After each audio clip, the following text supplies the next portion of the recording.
Okay, welcome everybody. If we can ask everybody to just grab a seat. The good part of having such an intimate crowd is just that. You can really gain, you get Mordy. Who gets one-on-one time with Mordy, even 10-on-1 time with Mordy? I mean, look, even his wife came out. You know, she figures she gets more time here than she'll get at home. But Mordy was gracious enough to, share his expertise. I think it's been about 4 years since our last event that Mordy presented at. That last one we had all the freaks been here, it would have been a one-on-one, for ratio. But the beauty is Mordy can really get and relay. He's very passionate about what he does in the world of technology and IT and cybersecurity.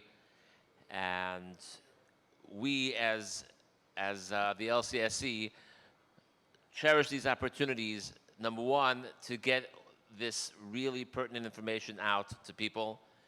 There's a lot of really good stuff that Mordy has to share. And number two is that you get to meet people very intimately now, because you can really get to know whoever is here. The idea is generally to network. This time of year, I guess it's a little more challenging getting people out with the people getting back from the mountains and school not being in session yet, or some just starting. So we got a lot of feedback. I've never had so many out of offices responses ever. So I guess people aren't back yet, but nevertheless, this presentation is gonna get. We sent this out right now. We put it on our website and we blast it out afterwards as well. But I guess you're the fortunate one to hear it in person. Mordy, thank you so much for doing this for us. And without further ado, we will let you do your thing. All right, thank you, Alex. So being in a coffee shop, I kind of expected I would come up here and people would be all amped up on caffeine. I would get a wild round of applause. So, all right, that works. We'll take it. But really grateful that you guys are all out here tonight, really. A big thank you to Alex and his team at LCSC, the French press for hosting tonight, and Chaim Orlowitz for arranging. I'm very glad to be with you. So tonight's topic is your tech working for you? Now that is a very difficult problem for me to speak about. And the reason why that's a difficult problem is because, Chaim, I have a big question for you. There are two ways that I can interpret that title. Number one is your tech working for you? Meaning, is your tech good? Is it actually working? Is that what you meant? Or did you mean, is your tech working for you? As in, is it working hard? Is it doing what you need it to do? So depending on his answer right now, that is how I will tailor my presentation. Whichever one. All right, so we were afraid that that might be the case. We will speak about both. So we'll start with the first one. Is your tech working for you? As in, is your tech good? Is it working? That is a very pertinent question I think every single business owner should be asking. And even if you're not a business owner, even in our daily lives, believe it or not, there's a whole lot you can and probably should be doing with technology, and I recommend that we do so. So how do we know it's not working for us? What can we look at and be aware that there's something wrong with our technologies? These are my 5 signs that you can look for. Probably you'll recognize them if you think about your least favorite, least productive business or business owner. And that will be inconsistent data. Very often they'll tell you, oh, when we onboarded you, we had one type of data, but when we invoiced you, there was a different system, and those two systems weren't communicating. Therefore, we didn't pass the system through. Second, workflow's not flowing. If you have ever worked with a contractor and in the middle of your job something went wrong and they kind of forgot you existed, their workflow wasn't flowing properly. They forgot that there was a project, something similar that took place, that made it not happen. Number 3 is tracking or status is unavailable. Sometimes you as a business owner or as a manager, you'll ask your employees constantly, where is this up to? If you're constantly asking people, where is this project up to, something is wrong with your systems or your programs. A ton of data entry or redundant work. It's, for me, physically painful sometimes to see how some operations sit there and collect information and then have somebody pecking at a keyboard trying to input all the data. Almost nothing we do today should require massive amounts of data entry. And the last one is lots of unnecessary communication, either if your customers are asking questions or if you're asking each other internal questions, something is wrong. They should be able to all have the information that they need, and everything should flow seamlessly. I will now show you one example of something I'm very familiar with of very bad technology. I have the privilege of working together with my wife in a separate business that nobody almost knows about called Looking Swell Maternity. Have any of you gentlemen been to Looking Swell Maternity? So in case you have not, you should know it's a very well-run operation. Now, I have the fortune of traveling with her to some clothing shows, and this is inevitably something you will see by every single clothing vendor. Now, can you please look at the screen and tell me how many small or mediums did we order from the first line item? Either 45, 4 or 5, or some other number. An S? I have no idea. Now, this is literally, we go around to tens of vendors, hundreds. I mean, we have thousands of orders every season, and we have every single vendor has this type of order form. Now, think about what they need to do after this is done. After we're done submitting the order, and we sit there filling it out by hand and counting and adding up the quantities and the pricing, then they have to bring it back to an office, sit down and refigure out whatever it says on the paper, enter it all into a computer, and then they can first start working on it. That's a lot of work to do, and that doesn't make any sense, okay? So let's go back to our 5 signs and see how all of this applies to this type of information. Inconsistent data. I guarantee you, my wife can tell you 100 anecdotes where what she ordered is not what she got. Now, guess why that's happening? Because there's going to be inconsistent data if that is what your order form looked like. Workflow's not flowing. Can you tell me, based on this order form, when this is supposed to ship? What season is this from? It's up there in the right corner. I think it's 1/1, maybe, maybe not. It's very hard to tell. Those workflows are now not going to go. Tracking or status is unavailable. If you have to track down this order, know what did people order, what happened, very, very difficult to do. Obviously, a ton of data entry and lots of unnecessary communication when customers or people in the office have to try to figure out after a show how many people placed orders. They have absolutely no idea. So we can give them a round of applause. They hit 5 out of 5, and literally, if you want to make a lot of money, if you just figure out a way, which is very easy to do, to give them an online form that people can fill out, which I have already offered, so don't take my idea. Next is our second half of the equation, which in case this is what you guys want me to speak about, we will cover next. Is your tech working for you? As in, is your tech doing a good job? Meaning, we can do anything with technology. Today, there's literally anything is possible, okay? If you're on your smartphone right now, which some of you are, watch this, all right? Please do this for me. Can you do this? Now, you don't have to understand what the words say. I have one guy here, he knows what it means. Almost nobody else knows, and I barely know myself. But I'm asking you to please draw a very complex data diagram, okay, to visually demonstrate an AWS environment. Can you do that for me, please? Now, even the guy here who does understand what I'm asking, how long would it take for you to make one like that? How long? Can that take an hour? Let's say an hour. I think it's 2, probably an hour, okay? Eraser.io diagram GPT. This is still in beta. It just came out. I saw people playing with it, and I was blown away. You go to this website, and you input the information, copy and paste, okay?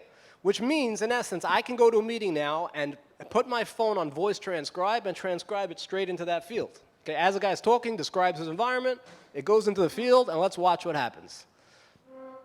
Okay, so we're going to take the data, we pop it into the field, generate diagram. So the first thing it does is it figures out that it's a cloud architecture. Just based on the language, it knows that this is cloud architecture. From there, it starts building out all the different points, and like magic, how long did that take? Was that an hour? That is not an hour. And if you look and you actually understand the language in this diagram, now that it's complete, it is exactly accurate. Perfectly accurate diagram generated in about 25 seconds. Okay, which is actually, one of my guys was complaining, is like, why is it so slow? What's taking them so long? It's a computer, let it work faster. Good question. So the point is that we can literally do anything with technology today.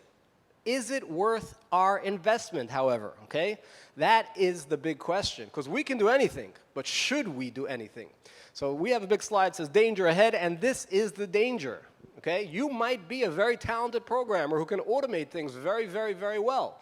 But if it's going to take you 10 hours and 21 miles crawling on your hands, you should probably take the other way, which is a 10-minute easy solution, which is only a quarter of a mile.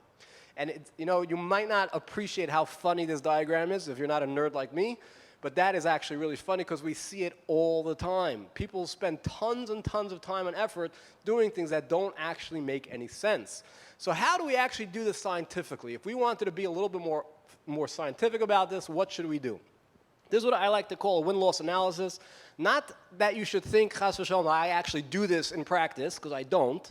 But somewhere mentally in my mind, this is what's happening when I'm deciding whether or not to invest in changing my technology. So we have 3 different bubbles here. We have time saved, the savings themselves of the technology, and then the actual benefits. Every single solution that you try implementing is going to have should have some type of those elements. Either it's going to save you time, which translates into money, or it'll actually generate actual savings or money, meaning I can now provide a service much faster and much better or more thoroughly and charge for it. And then there are going to be benefits, things that this allows me to do better. Like we said, I might be able to communicate better. My clients might get updates. There's lots of things I can do with this new technology. So that's one side. That's all the good news, okay? Now, I promised you there was bad news as well. Stacked directly against all of these 3 things, against your time saved, is your implementation time. If you'll save 20 minutes, but it's going to take you 10 hours to implement, that's probably not a very good investment. So those 2 are diametrically opposed. The savings is going to be offset by the costs, obviously, right? No matter how much you'll make or how much you'll save, your costs will offset that. And the last one is going to be the benefits versus the negatives. Now, what are the negatives? If I'm building brand new fancy schmancy technology, how could it be a negative? Can we think of some examples? I've been at doctor's offices, and I saw them using one of those terrible paper forms, which physically hurt me when I fill them out, and I've asked them why they don't use another system. There are many reasons why it might be a very good idea, but there's actually one where it might be a bad idea. What's a bad idea? If there's some type of failure of their computer systems, like a ransomware attack, which I never see, that would be a good example where the papers cannot get hacked, will not get hacked, and are very easy to refer to even in the case of an outage, whereas the system won't. So you always have benefits and negatives versus every change. Yes, you always have to worry about fire and water. There's always benefit versus the negatives, and those 2 have to be balanced against each other. So that is kind of the formulaic way of trying to figure out if you're making a good decision or a bad decision. And like I said, I obviously don't do any of this myself, but maybe you should because you're smarter than I am. But somewhere mentally, these are the type of things going through your head. Let me give one example of when I made a very smart decision to make this type of decision on my own. My very smart solution when it comes to the lighting in my home. So what was the problem I was trying to solve? Here are the problems. Number 1, you can all probably relate, the kids forget to turn the lights on or off on Erev Shabbos. Okay? It's going to be a bad day. Or they accidentally turn the light on or off on Shabbos, which is also, again, a bad day. Number 2 is I need to turn on the store lights. Now that, as you can imagine, every time we open the store or close the store, which is it's a home-based business, is very, very awkward as an adult male having to escort a woman down into a dark basement turning on 7 different light switches. Okay, very awkward. So that's not something I want to be doing several times a day. So there's a much easier way. If I would just replace all of the switches in my home with smart switches, meaning my lights now can be connected to Wi-Fi, I can do all that by the push of a button. Is this a good idea? Let's plug it in. You ready? So the first question is, how many lights are there in my house? Because that is not something I thought of before I took on this project, I can promise you. Take a guess. Come on, you work in construction, kind of. There's over 50 switches in my home. Okay, well over 50. Okay, it's not something you think about until you try replacing all of them. In addition, all the lamps that I wanted to automate as well need special switches. not to mention the hub that you have to connect it to, et cetera. So there's a lot of work to do. And if we just make a quick calculation, 20 minutes per light switch brings us up well over, I think, 6,000 is, I think, the accurate number. That's a lot of hours to be working on your light switches. But let's just keep going from there. So time saved, I will save time because I will no longer have to flip on the switches, and every Erev Shabbos it'll go automatically. That's a nice savings. About 6,240 seconds per year is my best guesstimate. Okay, you're welcome to add or subtract time from there. The savings are about $15 in electricity because the lights will turn off automatically at certain times. Save probably about $15 a year. And the benefits are, A, I have bragging rights. I could stand in front of a crowd and everyone can smile that I have automated switches and I can be very proud of myself. And I now have these automations. So there are my benefits. Now let's look at the downside. Okay, here are the downside. The implementation time, I'm guessing, is about 144,000 seconds. My wife can testify it was probably well more than that. Okay, a lot more than that. The costs were a minimum of $1,500. The switches themselves were $30 a piece. Okay, so it's easily $1,500 to $2,000. In addition, I have my negatives, because like we said, just because you upgrade, that doesn't mean it's all positive. There are failures. These switches now have microchips in them. And if you don't know, microchips after a lightning storm, for example, is a very big problem. So you just might be after a storm and none of your lights turn on all of a sudden, whereas till now, all the light switch did was connect two circuits, and it was actually really simple. There are disconnects all the time. Switches drop off, so you press your fancy button and only 3 out of 5 of your lights come on in your store. You still have to go down the stairs and either fix it, et cetera, and all the maintenance and the setup time as well. So those are your negatives. Is this a good idea? So of course, I concluded that when you stack this up against that, my conclusion was that it is worth it. Okay, and that is how we went ahead with it, and it was a very good decision, correct? Yes, everybody clap for me. This was a good decision. It is pretty cool, though, to press that button, have the lights come on. But this is kind of how we see it. A normal person with a bug problem goes to Home Depot and buys some bug spray. An engineer with a bug problem builds something kind of like that. And that is what I was doing to solve my 600-second-a-year problem. I invested tens of thousands of seconds, probably not a very good investment. Okay? Now, how do we plug this into business? How does this boil down to us in our daily workflows? I think every single business needs these things. You can correct me if you can think of one I'm wrong. Someone mentioned a very offline business. I still think you need almost every one of these things. You need email, I think. Data storage, right? You have to be able to store your data somewhere. You need sales. You have to track your leads, your deals, your customers, orders, whatever it is. You have to have some way of knowing that it's happening. You need to be able to send proposals, okay, or quotes or something out to people that are considering buying. You'll have invoicing, if you want to bill people, projects, and service tracking. Now, there's one very simple way you could solve all of these problems. I'm going to click next on my remote, and you can solve all these problems by building custom software. Is that a good idea? Okay, so a bunch of people rolled their eyes, and they are probably correct. Now, why is that a very bad idea? Let's assume your name was Harold, and you worked in lawn care. And you decided that it was very, very difficult for you every day to walk around to your customers and push a lawnmower, okay, and walk around the yard. It's a lot of work. So you decided you will come up with a brand new invention, a ride-on lawnmower. My guess is your lawnmower would look something like that. Now, this is a very custom product, and it kind of accomplishes what you're trying to do. But it would probably have been a much better idea to just buy one in Home Depot. Now, the nimshal obviously is that if you have all of these needs and all of these problems, there's actually ways to solve them without building custom software. Don't do that, because you will have to build an email platform and proposals and invoicing and tracking, et cetera, et cetera, et cetera. It is almost never worth doing. Not never, almost never. Now, what is a better way? So I said don't use custom software. What's a better way? Anybody know? Let's start using tools that are the best in the world at doing these things. So for your email, you can use a very good solution called Microsoft 365, unless they changed the name by the time I turned around. I think we're still there, right? Microsoft 365.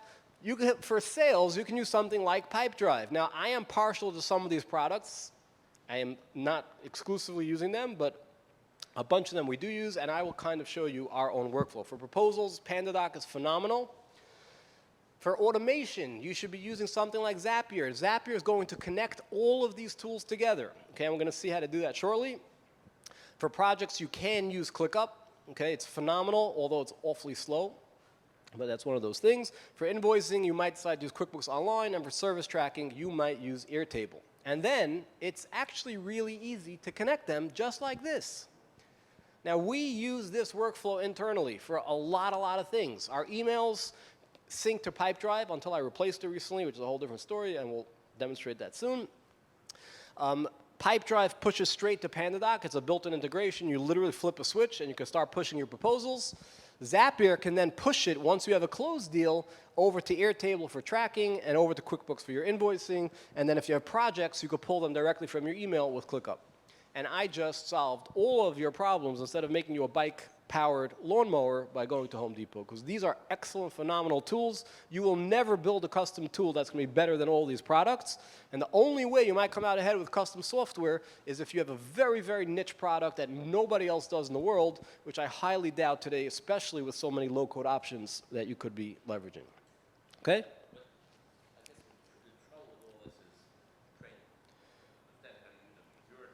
Fair. That is fair. So I was worried I was going to get this question when I came in, and unfortunately for me, you were here to actually ask what everyone's thinking, and how does this help every single person in the room? And the answer is, believe it or not, most of these things, almost everybody can actually sign up and start using right off the bat. ClickUp is one of the easiest, best products in the world, and that is why they actually took off so quickly. It's true that for a lot of these automations and to have everything synchronized and working in unison from beginning of the workflow to the end, that is more of a challenge. There are two options, though. You could either work hard and figure it out. That's one option, which is doable, believe it or not, even not having a diploma in technology, or hire consultants or contractors that do that. Avi Hertzberg, who could get a round of applause, is sitting here, and he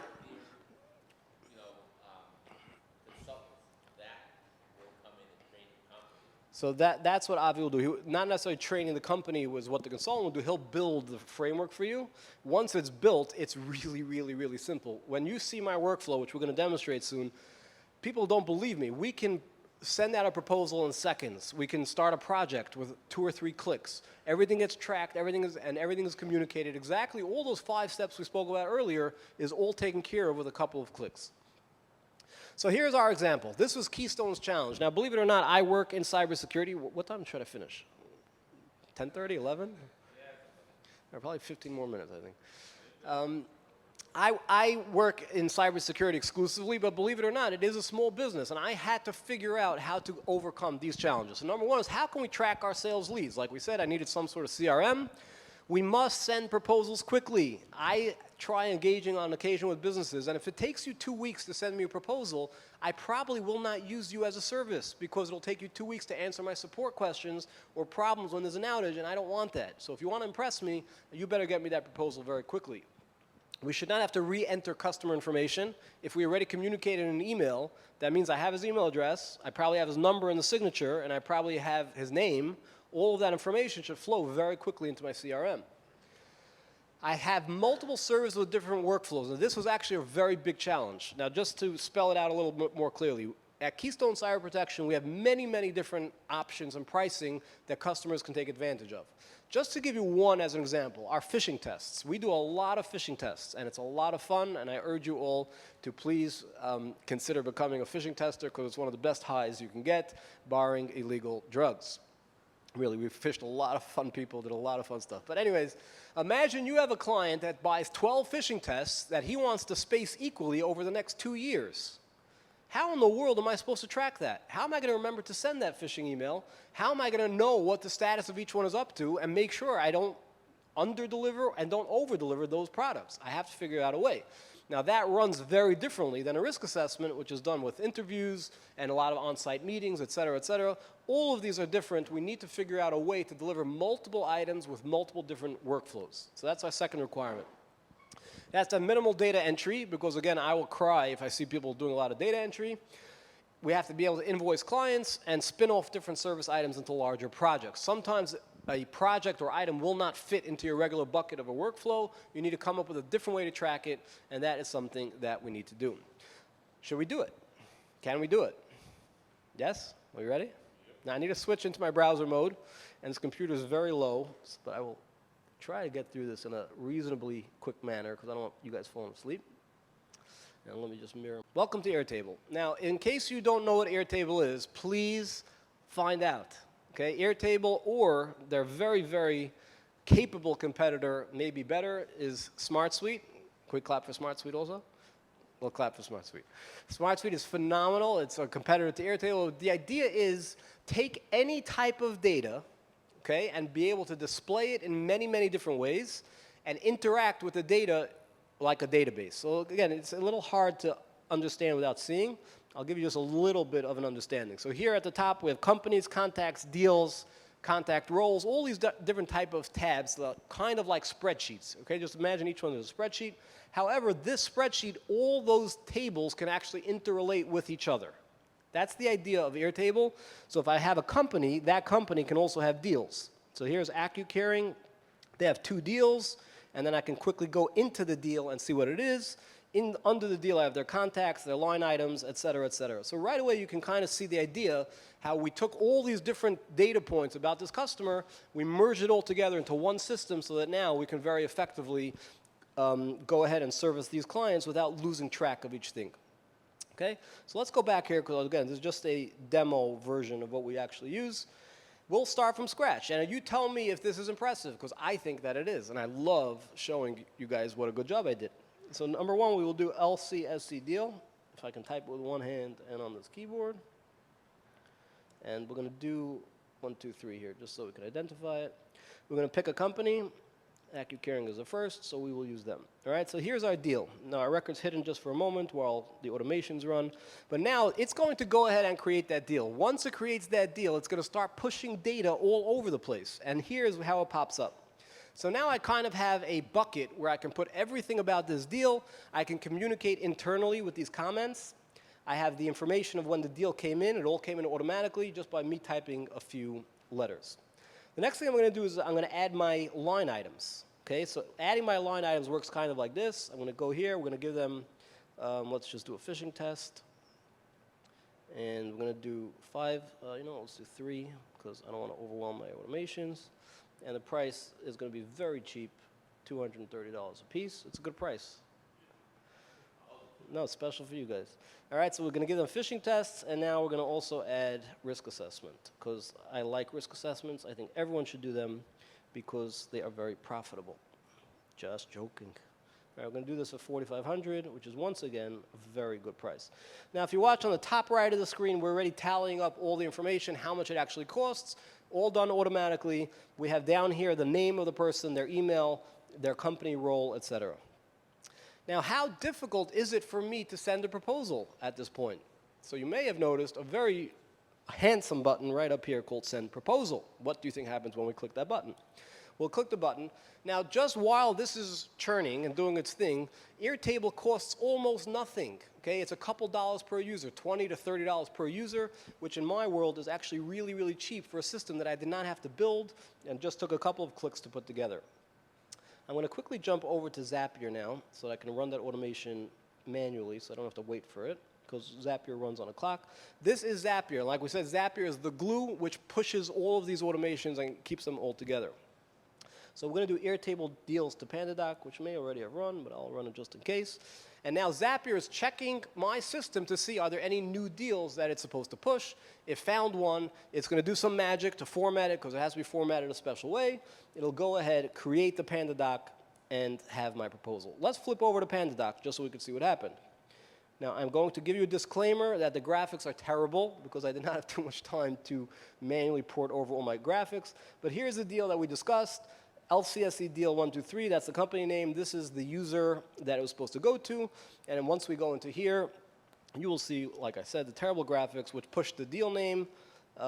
This is the name of the billing person, or the deal person actually, the company, the email, et cetera. And from here, you have our regular proposal template, which is literally with one click, ready to go out the door. We actually could set this up to send automatically. We press that one button, it could just push straight to the client.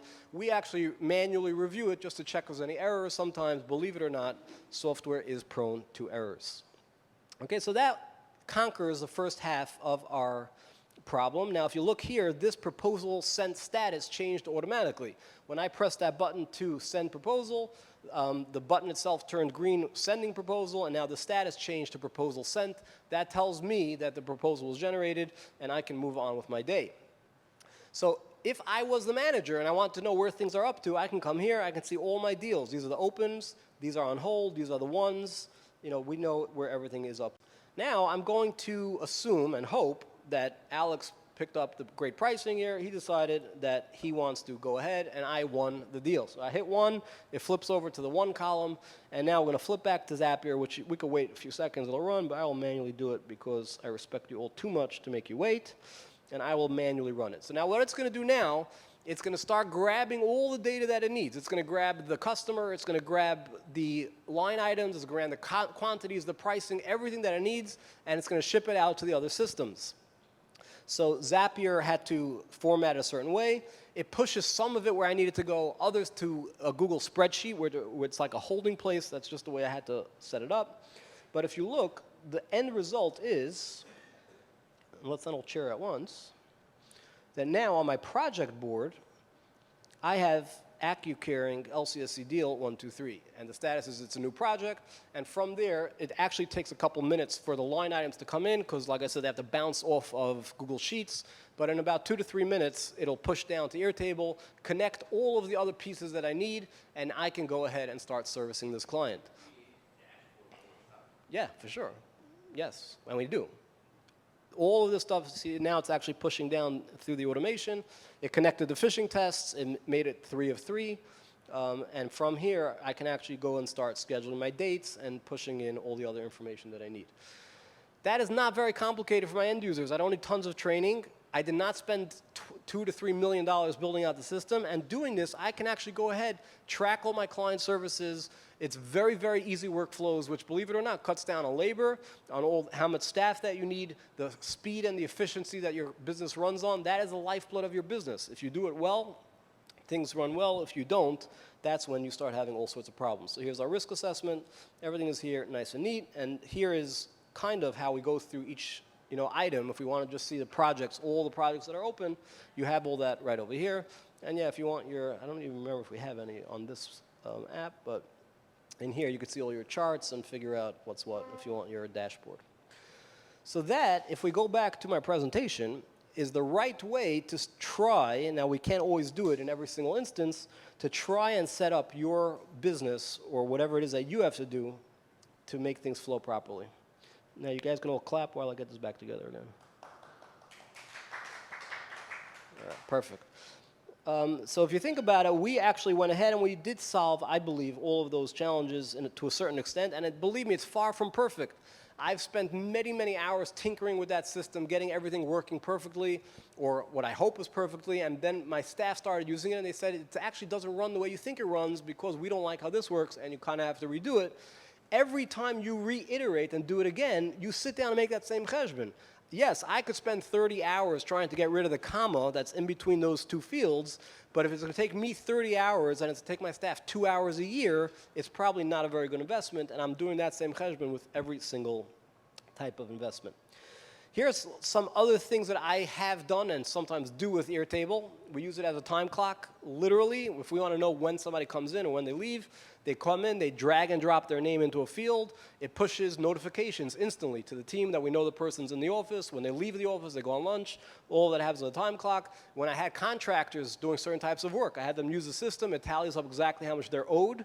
And again, it might sound very complex if you were never introduced to this topic, but if you know anything about the way SaaS products work, it's actually fairly easy to implement a lot of these things. We had a very quick need. We had to build a Tehillim list. People were going to say different kapitel Tehillim, and it had to be divided up automatically between 100 people and send out automated text messages. We had people sign up in a form, all through Airtable. They signed up in a form, they put in a name, it assigned the kapitel Tehillim automatically, pushed them a text message on the spot with a reminder on Erev Shabbos so they remember to do it, all done very quickly. I recently built a beautiful family tree because I had a lot of trouble remembering my siblings' children, although I was ashamed to tell them. And it actually works really well. You can group your family into different trees, and then you have yard sites and birthdays and all the other fun things that you can put on a family calendar. All of it shows up there well. Sign-up sheets. We have sometimes very complicated CSVs. We get a dump of data that we have to analyze very quickly. It could be a vulnerability scan or other things. We'll dump it straight into Airtable, and using Airtable, we could parse all the data very fast, see which records are interrelated. Don't be shy. Come on in. And we can very quickly make sense of all of that data. So, with all of that said, you guys have been very patient. I will review everything we've learned here tonight, and then you will clap very loud for one last time. Number one is don't be the clothing vendors. Please don't be like that. If you have dysfunction in your business, something is wrong. You should be able to fix it. You should know what's going on. You should be able to get ahead of it. Put technology to work. Be aware it can do anything. Now, I don't mean you should chase every single new AI product that came out and assume it's going to transform your world, because it won't.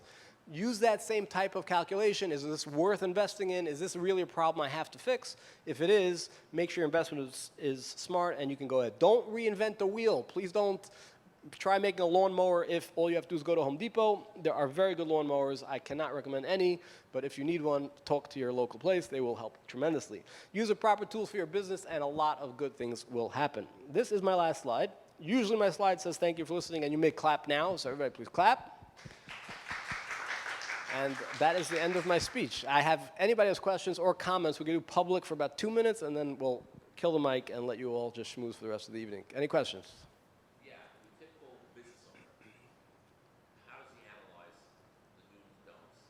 I mean, I know I've been pet peeve of mine for a while, to get somebody to be able to make that determination between doing custom software versus off-the-shelf and tweaking. So custom software is easy because, like we said, unless your budget is in the hundreds and hundreds of thousands, it's not something you should even be thinking about. Correct. But let's say it is. But let's say you have the means and you have that means. People don't realize that even with custom software, you end up with issues that it's not going to be 100% perfect regardless. For sure. Like we just said, custom software, a SaaS platform, they deal with all the infrastructure. You don't ever have to make sure your server doesn't go down. You don't have to check your DNS records. Everything just stays, and you log in and you do your work. If you build your own product, there's a whole infrastructure that now is your problem. And if you have it in a data center, it can go down. And if you have a certain amount of resources on your hard drive, it can get full. Lots of things can go wrong. So.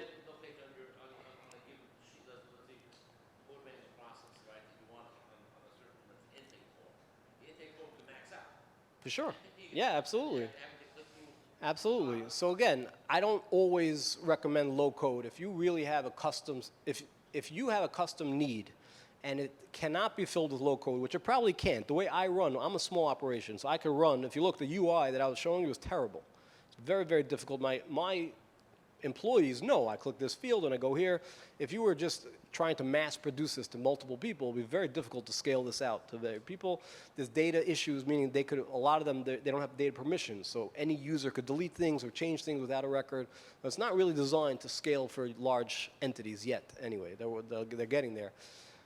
So yeah, but there's still ERM systems. You shouldn't try to be rebuilding a medical intake software. There's 1,000 products out there that do a great job. Get one of those. That's the idea. Don't reinvent the wheel if there's already products that do it. The problem is the analytics. Finding somebody to analyze, understand your needs versus what's out there. For sure. It's a big challenge, and there are consultants obviously that could do it. It's very difficult for them to do it on a real level unless they really know your business well. And I don't have a good recommendation for that specific. Again, all consultants, it's a difficult world. How do you build up enough critical mass to have recurring revenue if you only ordered a couple businesses a year? It's not such a simple thing. All right, but yeah, get to know Avi if anybody you're curious about these solutions, because he can build any one of them for you in case you don't want to be like me and spend 40,000 hours on it. And I also, in case it's helpful, there's a guy, Flow.digital, okay, who does Zapier, exclusively Zapier. So all the automations that I spend tens of hours trying to get right and I have to learn the whole system, he does it all as a service, and I don't know how much he charges. I tried to reach him. You have a call with him, right? But probably it's very worth doing if it'll help your business in a big way. Any other questions, concerns, or comments?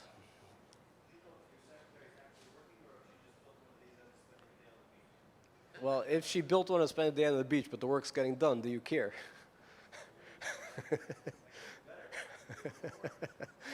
Yeah, probably.